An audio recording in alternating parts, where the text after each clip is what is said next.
bring bad tidings. I bring sad tidings.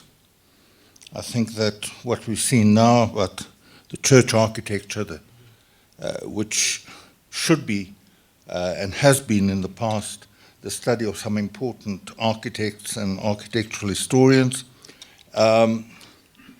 is but a small portion of what has been lost today. Vernacular architecture is commonly recognized as a broad marker of group identity, and its aesthetic is often associated with the material culture of a people, a time, or a region. This identity is not constant and is often subject to change over a period of time.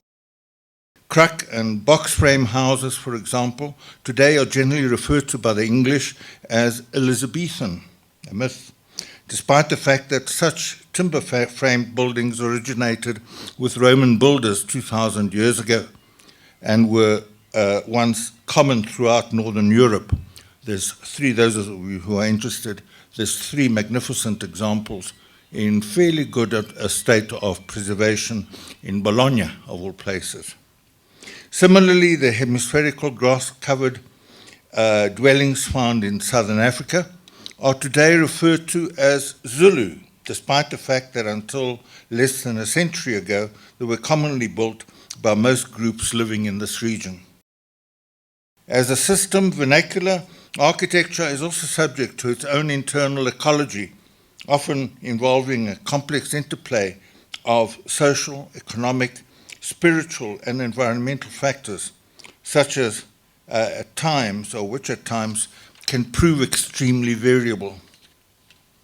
While change is inevitable and the ability of vernacular builders to respond to new technology and social conditions is proverbial, this is also one of its weaknesses, and workers engaged in such issues as housing, tourism, and symbols of national identity, have come to understand that the vernacular is an extremely fragile environment. I'll give you as an example the logo or the dress-up that SAA puts on its aeroplanes since 1994. Those are clearly drawn from Ndebele art, but they are subject to the variable of advertising agencies and various other people who might have a say in the formulation of such aesthetics. One of the most notable threats to self-built architecture is the fact that in most cases, the people most concerned with its construction and upkeep are also the least affluent in our society, the poorest. Despite the fact that their work has often been integrated into national identities, we have yet to find the means of rewarding them adequately for their industry, originality, and invention. Usually the presence of an occasional tourist who might or might not be generous enough to make a small contribution to the local economy is not sufficient inducement for the careful maintenance of a vernacular building, and given the choice, most families will opt for the comforts offered by a more modern lifestyle.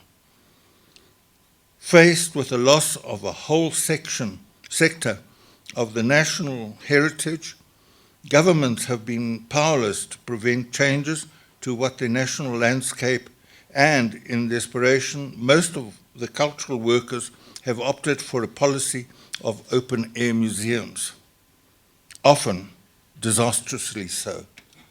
I'll give you Botshabelo, the mission station near Middelburg, and the total farce that involves, with the workers going home, changing into Gucci shoes and going home, and then coming back the next day to get dressed in traditional Ndebele dress. Although historical heritage legislation has met with some notable success in some parts of the world, the imposition of some mythical UNESCO World Heritage Site status can only be successful only in as far as its residents can be persuaded to participate in its processes. This paper focuses upon events in South Africa since 1994 and the transformation of its vernacular built environments since the establishment of democratic government in this country.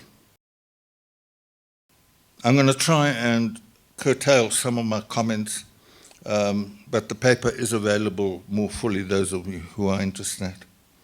The concept of regionalism has long been associated with factors of language, literature, cuisine, aesthetics, spiritual belief, and more generally of culture, and gives a people a sense of group homogeneity which sets them aside from their neighbors. Often their identities they create can give rise to powerful political forces whose need for formal recognition can at times lead to conflict and violence. President de Gaulle once asked, how can one govern a country that has 246 varieties of cheese? But for practical examples, we need look no further than in the recent struggles for autonomy that are currently taking place in Catalonia, the Sudan, the Kashmir, Mongolia, northern Iraq, and Turkey, to name but a few. I'm sure that all of you have got their own pet ones to identify with. Probably one of the best recognized markers of regional identity is the built environment. Please, can I have the next slide? As early as 1875, French architect Viollet-le-Duc wrote a book that took his readers on a mythical tour of the domestic architecture of humanity at that time, a journey which covered the buildings of most of the earliest Mediterranean and Mid-Eastern civilizations. Invariably, Le-Duc reduced his examples to a series of prototypical stereotypes or styles, dangerous word, using a system of analysis that today would be described as structuralist. Architects, by the way, are educated as structuralists, all structuralists, and woe befall you if you're going to keep on being structuralists. He also did not hesitate to pronounce judgment upon the societies he supposedly visited, describing the Normans as rude, cunning, rapacious, and grasping. My Anglo-Saxon friends, or Anglo-Saxon-file friends in Italy will virulently dispute that. While the Hellenes, the Greeks, he considered to be energetic, hardy, and intrepid. Given the fact that in his lifetime he never traveled far beyond the bounds of his own home environment, his work must have been heavily reliant upon information provided by other travelers. Since then, a number of other authors have used the same structuralist methodology to describe the historical built environment. The Fletchers, both father and son, they were both called Bannister, by the way, originally put forward a Darwinian tree of architecture whose roots were firmly planted in Egyptian, Assyrian, Greek, Chinese, Japanese, and Peruvian building. After following a cross-cultured and historical evolution, the tree then culminated with the emergence of the modern movement in North America, thus promoting a firm post-war vision of an international culture under Western and North American leadership. Ford, a geographer, based his analysis upon geographical and economic factors, which laid particular emphasis upon technological and climatic adaptation, something that resonated with the growing modernism of that era. It was not until the 1970s that the indigenous architecture of Africa, South America, and Asia began to find a place in the libraries of mainstream academia. And I refer you to a magnificent book by a man called Guidoni. Nonetheless, in Western European and North American universities, the writings of modernist historians such as Jenks and Frampton remain to this day the dominant reference works in architectural education, despite the fact that Oliver has long pointed out that a number of technologies and traditions can happily coexist within the same vernacular tradition. Modernist architects persist in their recognition of current-day vernacular only so far as it applies to an urban environment. This is what Jenks wrote anyway. The villa that was put forward as being Greek by Violette Leduc shows remarkable similarities to the work of modernists. You find that in desperation and for want of any other reference point, and you don't want to go out and become a barefoot architect, that's a dirty word in architecture, a lot of architects are seeking to justify their reference to vernacular architecture by introducing this kind of farce here. In the process, they have elevated certain types of recent urban construction to the level of a folk vernacular, much as Venturi has done in his study of Las Vegas. It would be easy to describe the loss of a rural heritage to a growing trend towards urbanization and the use of industrial materials, but that has not always been true, by the way. One of the silent policies implemented by the ANC, not well, is that they will resolve the rural problem by a growing urbanization. That way you concentrate your services, you concentrate your base of money and service maximum number of people without necessarily having to do anything with rural culture. That can be put by the side. During the 20th century, three main threats have emerged: human conflict, totalitarian government, and an improved standard of living. During the late Middle Ages, the growing imposition of an oppressive feudal system encouraged many rural families to move into urban centers where the system of government was more representative. You'll find a lot of reference to that. I'm not going to go into that very much. However, the modern century, the recent century, the 20th century, will probably go down in time with historians as the era when we declared war upon the cities. And this is where movements, conservation movements such as yours, comes into play. This has been a reaction to the destruction of the cities that has taken place. Although the nature of town living forced them to make a number of changes in the construction of their homes, the buildings technology they used remained essentially rural, and the towns became, in a sense, a repository of traditional building technologies.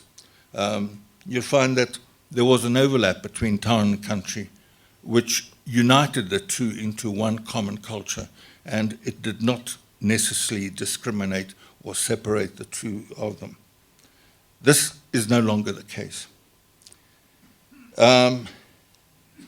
Although some of this was lost to planning changes, fires, and the occasional war, most of Europe's urban centers retained their essentially medieval character until 1939, when the world seemingly declared war upon its cities. As a result, during the conflict of 1939 to 45, major centers of cultural importance, such as Warsaw, Monte Cassino, and Dresden, were deliberately reduced to rubble, while more recently, Aleppo, Baghdad, Sarajevo, Beirut, and Kabul have suffered the same fate. In social and cultural terms, such losses have been irreparable for different reasons. Yacht in Iran is slowly suffering from the same form of degradation. People are immigrating. Not all Iranians are as fanatical about their religion as the Republican Guard are. And a lot of families have been immigrating. And by leaving large and opulent homes that used to be built in the middle of these wonderful textures, built out of clay, the houses have been abandoned, and because there are 3 stories going down to where water is, you find that large gaping gaps, which with invention, some designers, some architects have reduced to piazzas and seating areas and so on, which used to be homes once upon a time, can be identified in the urban fabric. But there can be so many of such spaces before you start destroying the actual fabric of the town, the city itself. Yacht is one of those cases. A second factor has been the policy of agricultural collectivism, and this is one of the horrors of the last 50, 60 years. Agricultural collectivism, as implemented by the communist governments of Eastern Europe and China, to a certain degree Cuba as well, ancestral peasant communities were demolished and their populations forcibly resettled in new towns whose planning reflected an unbending modernist philosophy. The intending outcome was the destruction of historical centers of political and cultural life and the replacement with a social system that looked to central government for policy decisions. The Soviet Union, followed by similar post-war policy of colonialization in a number of satellite republics, such as the Ukraine, while the Chinese are now following the same policy in Tibet and Mongolia. Not to be outdone, during the 1970s and the 1980s, South African apartheid regime implemented a policy of forced removals as a means of destroying centers of political resistance and cultural tradition. Those are the results of ideology.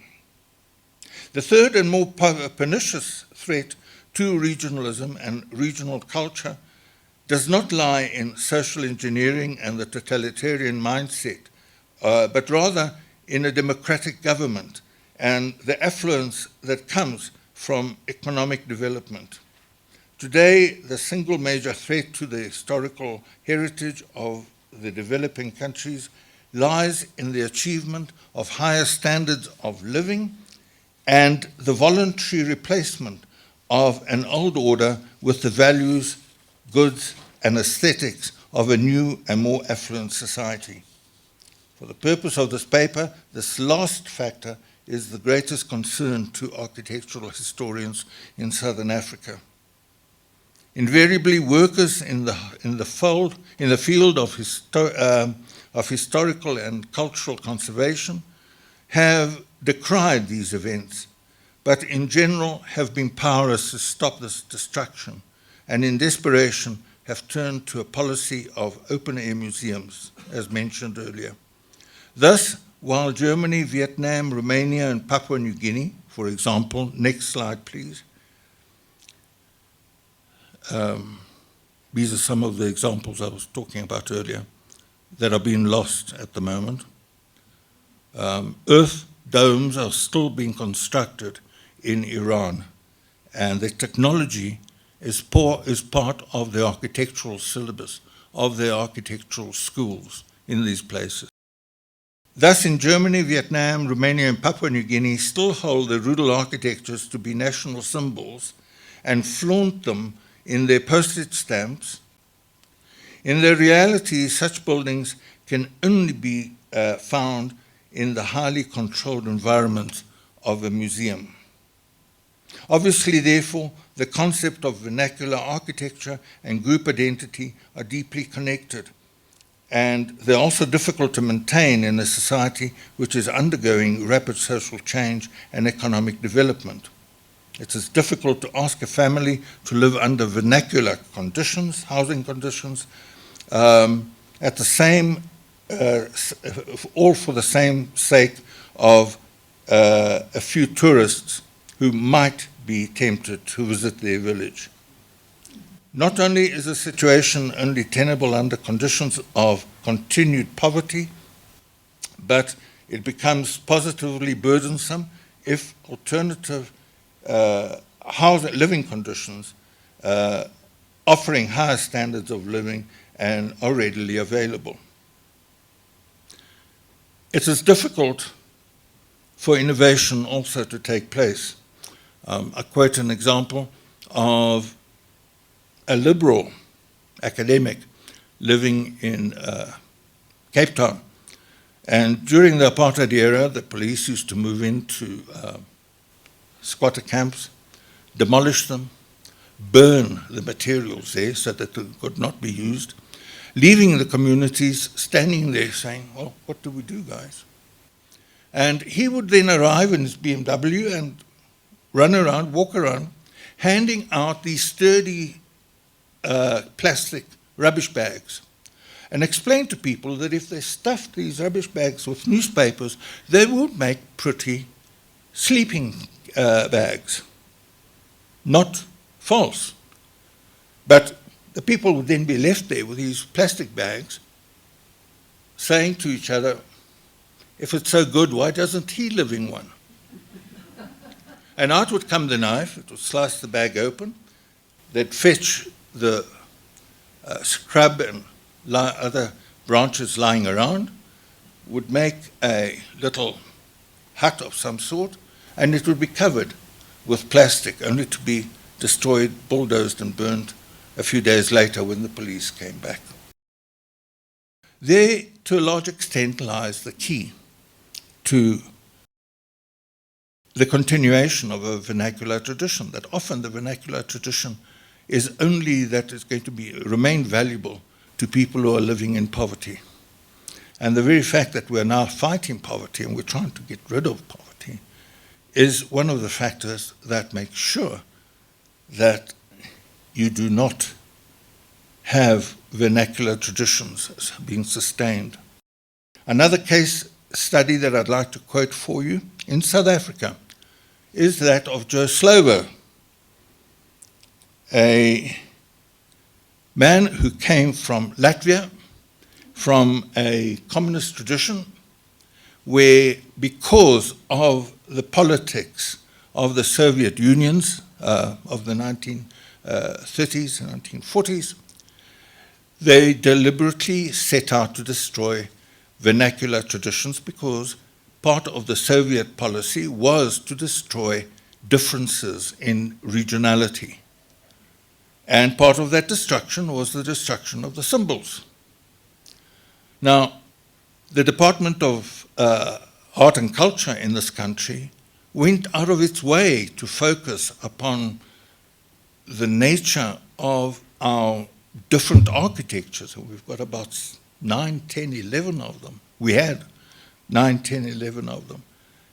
But the housing department deliberately went out of its way to ignore the Department of Housing, of Art and Culture, and there are cases that we then recorded of workers from housing going around saying, oh no, you don't want to live like that. That's Jim come to Joburg stuff. Rudel bumpkins live like that. You want to live in a modern house, which invariably has resulted into apartheid-style rows and rows of toilets laid out in the veld, but no housing, because the housing was not built because, and something they wouldn't believe, and we told them at the time, all builders are crooks. Any builders in the room? Yeah. Right. I would like to look at an example here, which is not actually that of a living museum, although it is bordering upon that, and that is Santa Fe in New Mexico. I hope some of you have visited in it. One of the historical buildings that survive in 1609, I think it was built, 1608, was the Palace of the Governor, built by the Spanish at the time, which has the traditional method of building in that style with adobe, earth bricks, and so on. Next, please. Now, the attachment to this Santa Fe style or New Mexico style has, over the years, developed into, I don't know what to call it, a fetish, I suppose, an attachment, which has been promoted by local architecture and local conservation bodies, which then finding historical buildings such as this chapel, San Miguel, built in 1810, next please, has then built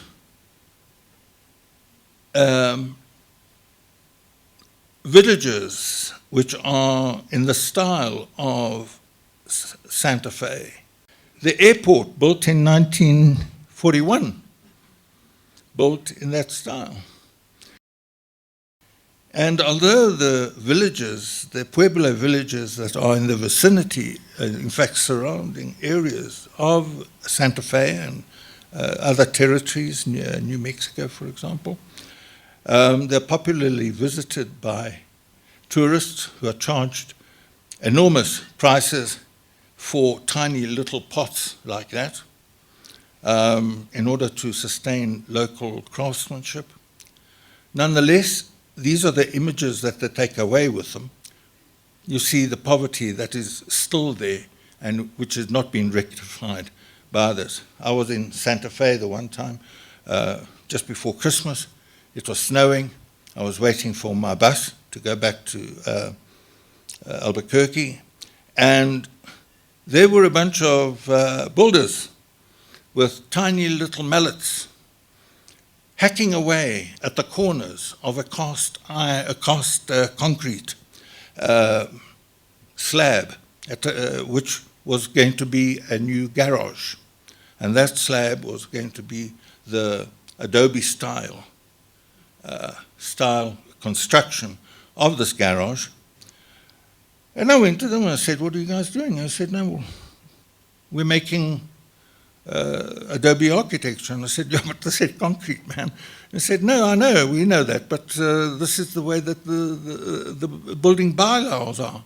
That even though it is a garage and it's not meant to be or use materials that are going to be adobe, we've still got to make it look like it's adobe. So this is why it creates a job." The same kind of thing is happening in amongst the Trulli. I've got this as a personal interest because my daughter at the moment wants to live in one of these. There's a very good chance that now we might be moving to Italy, and after 60 years I'll end up in a Trulli. Next, please. And the stuff that is not being obeyed, that has been destroyed willfully by ISIS, is the great mosque in Dien in Mali. In South Africa, a bill was passed, I think it was in 1999, I think it was. And the rumor went around the farming areas of the Free State and Southern Transvaal that the government was planning to expropriate land owned by white farmers, and it was going to be distributed to the farmers, the black peasants working on those farmers, laborers. And virtually overnight, those laborers found themselves moved to the nearest town, where admittedly they were given pretty good modern housing, if you count a Soweto house as being modern. But there was a sudden loss of the kind of painted walls, which has not been recovered. I hear that apparently some work has been done, but it doesn't have the same meaning, the same significance. This is work made by women, and it has specific meanings, specific spiritual and gender meanings that is now lost. The picture on your right there was in Venda. That is a gun with a snake there, the symbolism being that when you're shot with a gun, it's like a snake biting you. And those two people there were the dolls that were then built by the people there. As a result of my visiting the place, 2 days later, the vendor army went there and destroyed those sculptures. They didn't want to have them. Another example was the homeland that never was, that to its delight, the South African government found itself presented with an additional homeland, Tasteland. And it went about establishing the Kwandebele homeland. Thank you. And there were riots in quite a lot of places, central and northern Transvaal. There was a false union between North and South Ndebele, which never worked out. They even made stamps which were meant to be issued on behalf of this, but then finally it was abandoned, the concept was abandoned. And you find that a lot of the land reforms that are now taking place are not being implemented in its spirit. Farmers are not going back to farm on the land. They would rather sit on the land, which means that we face a crisis in this country now, which has to do with food and food production. One final example. Those of you who come from Joburg will know about Western Native Township. Yes, Western Native Township, on the outskirts of Joburg, Coronationville, I think it is. And it was inhabited by people came to town in the 1950s, and they decorated their walls with pictures of a sun. Now the whites, security police, immediately said, oh, well, they work as servants in our homes, and the sun being cobra polish, used to polish the floors of our stoops, it is there to reinforce their status as subservient to white. In fact, this was statement of liberation. The sun was a popular symbol of the black nationalist movement, specifically associated with the PAC. The area was then vacated, the community was destroyed, the people were moved to Orlando West. The people who took over these houses were coloured, and they took over, became coloured township, and they couldn't care less about the sun as a symbol, and it fell away by the wayside. And if you went back there now, the poverty is still there, but a lot of the symbols are not. I finish with these two slides. This one, and specifically the next one, because I promised you spectacular vernacular of some sort, and these are two of my favorite slides.